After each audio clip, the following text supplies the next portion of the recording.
Agrada-te do Senhor e Ele satisfará os desejos do teu coração. Muito bom dia! Que este dia seja um dia de ricas bênçãos que possamos receber do céu. Vamos nos colocar nas mãos de Deus logo nas primeiras horas, como fazemos a toda manhã às 6 horas, e deixarmos o restante do dia na companhia, nas mãos do nosso Deus. Tendo a certeza que a nossa vida está nas mãos do Senhor, nós viveremos uma vida muito mais feliz. O meu pedido a Deus nessa manhã é que Ele visite você, visite o teu lar, e nessa visita as mãos dele estejam estendidas sobre a tua vida e a tua família, derramando sobre você ricas bênçãos, bênçãos sem medidas. Colocamos nas mãos de Deus a nossa vida, sonhos e planos e projetos, os nossos problemas também, tendo a certeza que estando na companhia dele, ao lado dele esse dia, o nosso dia de 24 horas será um dia extremamente abençoado. Os anjos do Senhor descerão para estar na nossa companhia. Nós, no final do dia, voltaremos para casa como resultado do livramento e da proteção do nosso Deus. Quero deixar com você uma parte da palavra de Deus, do Salmo capítulo 103, o verso 15, onde a Bíblia diz o seguinte: quanto ao homem, os seus dias são como a relva, como a flor do campo, assim ele floresce. Salmo 103, o verso 15. A vida do ser humano é passageira, passa rápido demais. É por isso que precisamos viver a cada dia intensamente na companhia do nosso Deus. Nós não podemos correr o risco de viver um dia sem termos primeiramente invocado Deus, a bênção dele sobre a nossa vida. Por isso que a cada manhã nesse canal nós somos desafiados a estudarmos um capítulo da Palavra de Deus. E nessa manhã eu convido você a manter a Palavra de Deus aberta no livro de 1 Samuel, capítulo 31, o verso 1. Entretanto, os filisteus pelejaram contra Israel. E tendo os homens de Israel fugido de diante dos filisteus, caíram feridos no monte de Gilboa. O último capítulo é o que nós estamos estudando nessa manhã, que é o capítulo 31 do livro de 1 Samuel, mas nós terminamos essa história não como nós a começamos. Começamos sabendo de um homem alto, forte, que se destacava acima dos ombros dos seus liderados, chamado por Deus, com um chamado especial para se tornar príncipe, rei da nação de Israel. O seu nome entrou para a história como sendo o primeiro rei que Israel recebeu, que foi o rei Saul.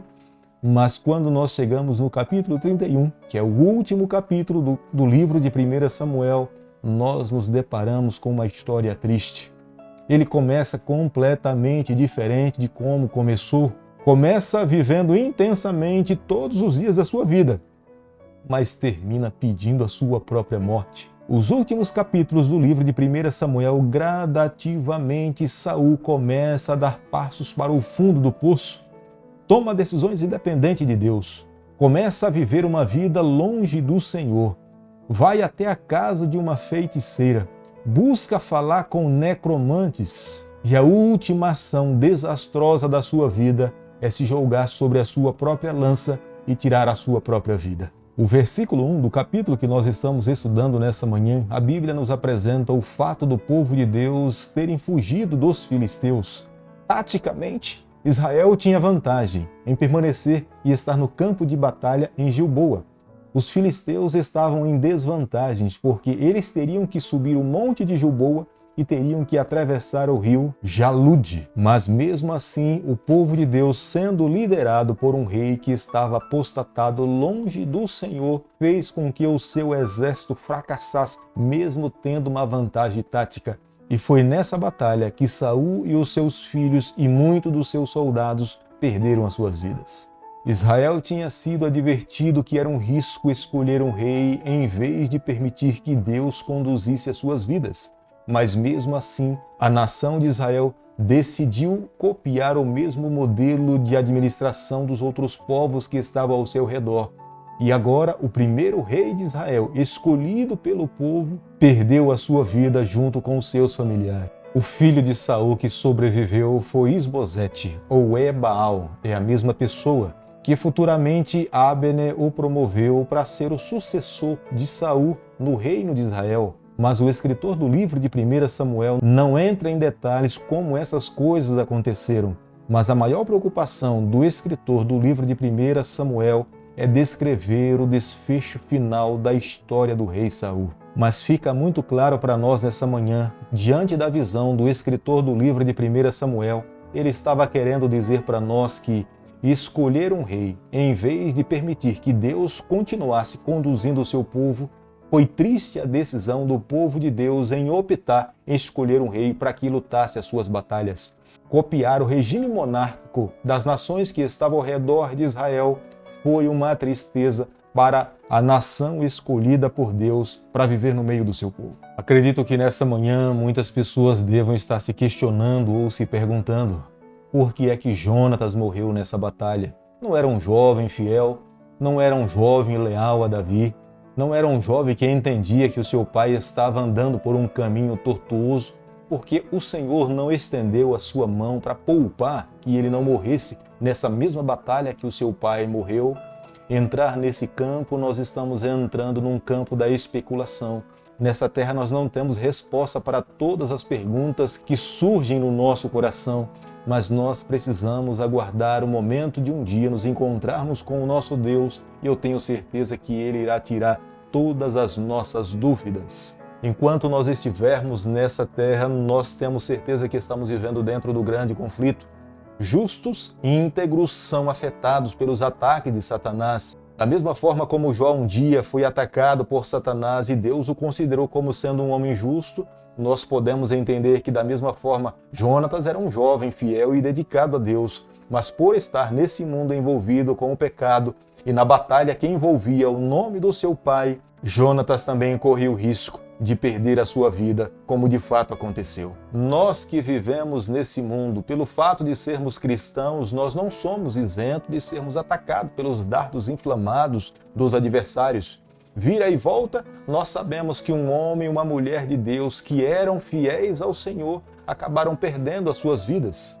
Mas isso não quer dizer que a nossa história termina aqui, mas tendo a certeza que um dia, quando Cristo voltar aqui a essa terra, muitos fiéis, muitos heróis, e aqui acreditamos que Jonatas também, como homens e mulheres de Deus que morreram em nome do Senhor, serão levantados para se encontrar com o seu Senhor e viver com Ele por toda a eternidade. No versículo 3 do capítulo que nós estudamos nessa manhã, a Bíblia nos fala que Saul temeu os flecheiros filisteus. Os flecheiros sabiam da importância de matar a Saul.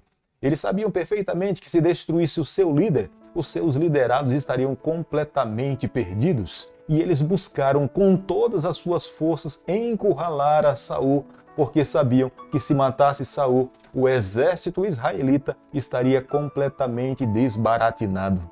O escudeiro de Saul tinha um dilema nas suas mãos: obedecer à ordem do seu rei, que era o seu comandante, ou seguir a sua própria consciência, sabendo que não poderia levantar a sua mão contra um homem ou um ungido do Senhor. Nesse dilema enfrentado pelo escudeiro de Saul, ele teria que tomar uma decisão. E a decisão tomada pelo escudeiro de Saul é não matar o seu rei. Ele optou em obedecer à lei de Deus, porque ele sabia que não poderia levantar a sua mão contra o ungido do Senhor.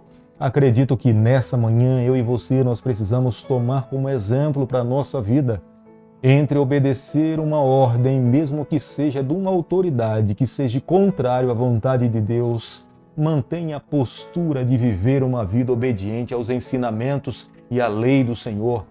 Por mais que essa autoridade seja imposta por Deus, mas se Ele te der uma ordem que seja contrário à palavra do Senhor, mantenha-se seguro na palavra de Deus, no que Deus determina que nós possamos seguir. Nessa terra nós poderemos ser afligidos pelo fato de não obedecermos uma autoridade, mas se formos fiéis aos valores e princípios de Deus, mesmo que percamos a nossa vida, o nosso Deus um dia irá honrar a nossa fidelidade. Mediante o versículo 4 do capítulo que nós estamos estudando nessa manhã, o que levava Saul a temer era o que lhe trazia nas lembranças o que tinha acontecido com Sansão. Foi levado a um templo e dentro desse templo ele foi escarnecido pelos filisteus. Ele temia passar pela mesma experiência. E para que isso não pudesse acontecer, eis a razão pela qual ele pede para que o seu escudeiro se lance sobre ele com a sua espada. Vendo que o escudeiro não se lançou sobre ele com a sua espada, ele mesmo pegou a sua espada e se lançou sobre ela. Embora algumas pessoas olhem para a ação de Saul e vejam como um ato louvável, nós precisamos nessa manhã para fazermos uma reflexão. Não há nenhum louvor na forma pela qual Saul tira sua própria vida. Saul enfrentou a morte da mesma forma como ele enfrentou a vida. Saul não esperava no Senhor. Da mesma forma como ele não esperou no Senhor no decorrer da sua vida, no momento da sua morte, ele também tomou decisões precipitadas e isoladas longe do Senhor. Meu amigo, se na nossa vida nós não aprendermos a tomarmos decisões ao lado do Senhor, quando chegar no momento da nossa morte também, nós, da mesma forma como vivemos a nossa vida, nós encararemos a nossa morte. Poderemos tomar decisões longe do Senhor. Por isso que nós somos convidados a cada dia a vivermos uma vida de dependência de Deus, para que quando nós chegarmos no momento da hora de fecharmos os nossos olhos para essa vida, nós possamos ter a plena certeza e convicção que Deus está ao nosso lado para suprir todas as nossas necessidades. Dessa forma termina a história do primeiro rei de Israel.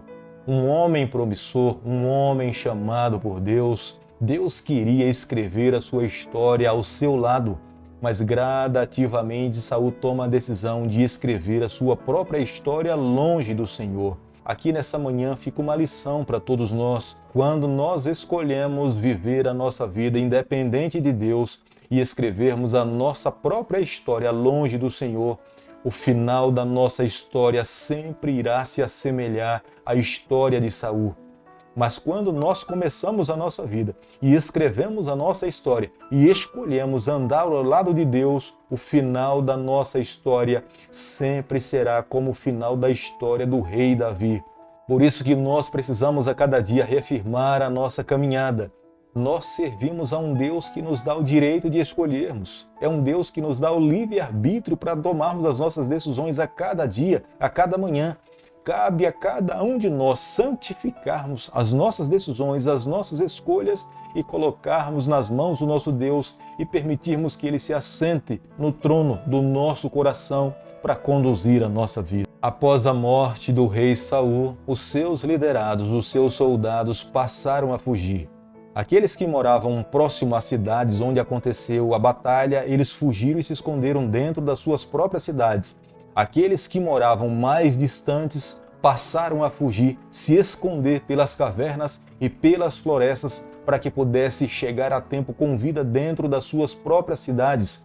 Mas os filisteus, eles não perderam tempo. Aproveitaram da morte de Saul e buscaram com todas as suas forças matar o máximo de israelitas que pudessem antes que ele se refugiasse dentro das suas próprias cidades. Eles cortaram a cabeça de Saul, pegaram as suas armas e colocaram dentro do templo de Dagom. A cabeça de Saul e as suas armas eram um troféu. Colocar a cabeça de Saul e as armas de Saul diante do seu deus Dagom demonstrava uma superioridade do Deus Dagom ao Deus Yahvé. Veja que a maneira como nós vivemos nessa terra, nós representamos o reino do Senhor e o nome do nosso Deus. Quando nós vivemos no mais alto nível do ideal que Deus sonha para cada um de nós, nós teremos forças vindas dos céus para representarmos o reino do Senhor e o seu nome. Mas quando nós não vivemos os ideais do Senhor, nós negligenciamos o reino e o nome do Senhor. Israel, pelo fato de não viver uma vida de obediência a Deus, negligenciou o nome do Senhor, permitindo que um filho de Deus fosse colocado diante do Deus Dagom, um Deus de pedra, como símbolo da derrota do Deus Israel. Dos versos 11 ao verso 13 do capítulo que nós estamos estudando nessa manhã, os soldados de Jabes de Gileade, como um último ato heróico, eles foram no território dos filisteus e subtraíram os corpos de Saul e dos seus filhos. Eles tinham recebido um livramento miraculoso através das mãos de Saul, e na morte de Saul eles não poderiam menosprezar em homenagear Saul pelo ato heróico de um dia ter lhes livrado das mãos adversárias.